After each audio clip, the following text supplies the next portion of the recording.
Nuestro grupo está conformado por John Vázquez y mi persona, Fernanda Chacha. El paper que hemos escogido trata del comportamiento del almacenamiento del dióxido de carbono en una mezcla de biocarbón de cáscara de arroz y asfalto a diferentes presiones y temperaturas. El aumento del dióxido de carbono atmosférico por el uso de combustibles fósiles impulsa el cambio climático, lo que hace necesaria su captura y almacenamiento. En este estudio se analizará el uso del biocarbón activado de cáscara de arroz en una mezcla con asfalto como una posible alternativa como material absorbente del dióxido de carbono antes de su aplicación en pavimentos. Por tanto, el objetivo de este estudio es evaluar la capacidad de absorción del dióxido de carbono en biochar activado de cáscara de arroz en una mezcla de asfalto más biochar y asfalto puro en condiciones cercanas a las ambientales, mediante la caracterización y la obtención de isotermas de dióxido de carbono en función de la presión y temperatura. Primero, se realizó la síntesis del material. La cascarilla de arroz se seca por 2 horas al aire libre. Luego, esta se tritura y se pasa por un tamiz de diámetro de poro de 1 milímetro. Luego, el material se introduce en una mufla para el proceso de pirólisis. La mufla debe estar a una temperatura de 500 grados Celsius en un ambiente de nitrógeno por aproximadamente 1 hora. Para el proceso de activación se mezcla el biochar con hidróxido de potasio en una proporción de 3 a 1. Esta se homogeniza con un mortero y se la introduce en una mufla a 800 grados Celsius por un tiempo de 4 horas. Se lo deja secar durante toda la noche. Luego, con ayuda de un mortero, se homogeniza la mezcla para proceder a un lavado con ácido clorhídrico, 0.1 molar, y una centrifugación para eliminar las trazas de hidróxido de potasio. Se realiza otro lavado con agua desionizada y se repite el proceso hasta obtener un pH de 7. Esta mezcla se coloca nuevamente en un horno para secarla a una temperatura de 105 grados Celsius por 8 horas. La experimentación se realizó a partir del biochar activado de cascarilla de arroz, la mezcla de asfalto puro más el 6% de biochar activado de cascarilla de arroz y el asfalto puro, en un mezclador a 25 minutos en 4000 revoluciones por minuto. Para la prueba de absorción de CO2 se realizó con los gases de CO2 y argón, los cuales se hizo un control de fugas en todas las válvulas para evitar pérdidas al medio ambiente y interferencias en la señal de la selectividad del CO2. Estas se realizaron en un rango de operación de presión de 4.6 bar y temperaturas de 25 a 55 grados Celsius para el biochar, de 25 a 45 grados Celsius para la mezcla y de 25 grados Celsius para el asfalto. Se utilizó un filtro de 2 micrómetros para evitar el arrastre de vacío. Finalmente, se caracterizaron las muestras antes y después de la exposición al dióxido de carbono mediante 5 análisis. Continuemos con la explicación de la caracterización y sus resultados. Primero, a la izquierda está la isoterma del nitrógeno a 77 Kelvin, en la que se estudia el volumen de nitrógeno absorbido versus la presión relativa. En este gráfico se observa una subida muy pronunciada cuando la presión relativa es baja.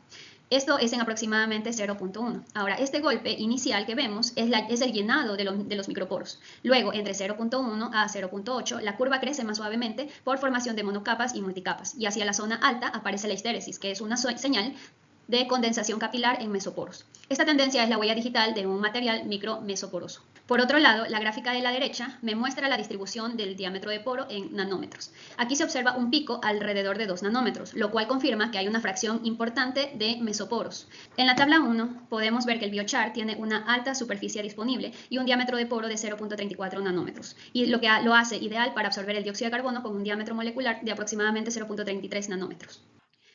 Después se realizó un análisis de FTIR en el cual se comparan las 3 muestras antes y después de exponerlas al dióxido de carbono. Podemos ver que tras la exposición de las muestras al dióxido de carbono no existe aparición de nuevos grupos funcionales, que en este gráfico se traducirían en la aparición de nuevos picos. Y vemos que en realidad solo se profundizan las bandas entre 2922 y 2850. Esto muestra la aparición de enlaces alifáticos carbono-hidrógeno, y 1600, que muestra la aparición de enlaces aromáticos carbono-carbono. Estos espectros nos muestran que el proceso es principalmente por fisdisorción, con interacciones débiles en grupos oxigenados y aromáticos. En el análisis de difracción de rayos X se observan picos agudos en los ángulos de 26 a 43 grados. Tras exponer las muestras al dióxido de carbono cambian las intensidades. Esto se interpreta como evidencia del llenado de dominios en el biochar y posibles trazas de cloruro de potasio remanentes del proceso de activación.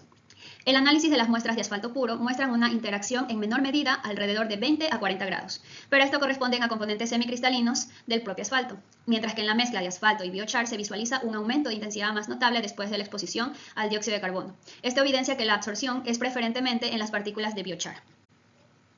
Este material se caracterizó mediante el análisis SEM, microscopía electrónica de barrido. Antes de la exposición del material con CO2, en la figura B y en la figura D, presentan superficies más lisas y organizadas, con poros definidos y aristas nítidas. Presentan morfologías coherentes con una red porosa bien estructurada del biocarbón activado. Microirregularidades en los bordes deslichados, señalando la comparación y obstrucción parcial de poros tras la exposición. Después del contacto con CO2 en la figura A y en la figura C, la superficie se vuelve más rugosa e irregular. Los poros pierden definición y aparecen microirregularidades, señalando una compactación u obstrucción parcial en los poros tras la exposición. Como parte de la caracterización del material, se realizó el análisis EDS, de espectroscopía de dispersión de energía. Antes de que el material esté en contacto con CO2, se obtiene que el carbono tiene aproximadamente un 96% en su composición. El nitrógeno se observa un 3% y el oxígeno un 0.1%. Los demás elementos se los obtiene como trazas. Una vez expuesto el material a CO2, se obtiene que el carbono tiene un 61% en su composición, un 37% en el nitrógeno y un 1% en el oxígeno, lo que nos indica, al comparar estas lecturas, que tras los ciclos de CO2 la superficie parece un poco menos carbonosa y más polar.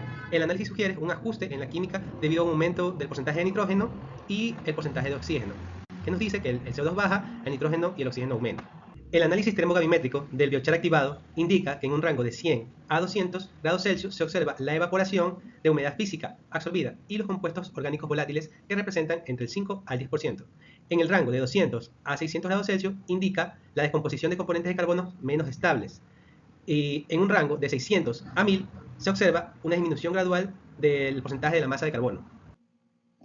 Para determinar la capacidad de absorción de las muestras se realizaron varias isotermas como se muestran a continuación. La primera isoterma corresponde al biochar. La muestra fue estudiada a diferentes temperaturas, a 25, 35, 45 y 55 grados Celsius. Se puede observar que al aumentar la presión, el material presenta mayor absorción en todas las temperaturas, es decir, todas son curvas crecientes. Para una misma presión, la curva de 25 grados Celsius queda por encima de la isoterma a 55 grados Celsius.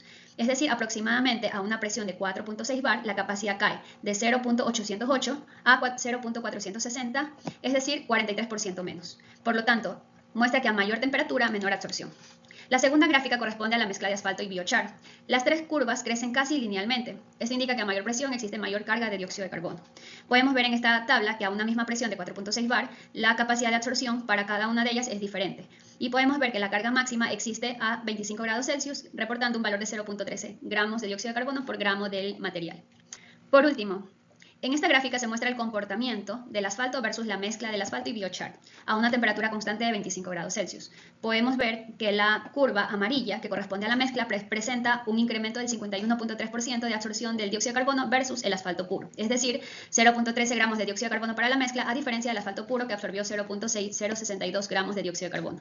La mezcla mejora sensiblemente la captura de dióxido de carbono y esto se debe principalmente a la fracción de biochar. Es importante recalcar que no se efectuaron ensayos de regenerabilidad, dado que el material está concebido para funcionar como absorbente en una primera etapa y posteriormente ser usado para pavimentación. Como conclusiones, el biochar activado presenta una amplia área superficial específica de 2.492.9 metros cuadrados sobre gramo y una porosidad fina de 0.34 nanómetros, dimensiones altamente compatibles con el diámetro molecular del CO2, que es 0.33 nanómetros, lo que hace especialmente apto para su absorción. Además, muestra una estabilidad química, ya que solo se evidenciaron cambios superficiales sin alterar la matriz interna, y una alta estabilidad térmica manteniéndose estable hasta temperaturas cercanas a los 1000 grados Celsius.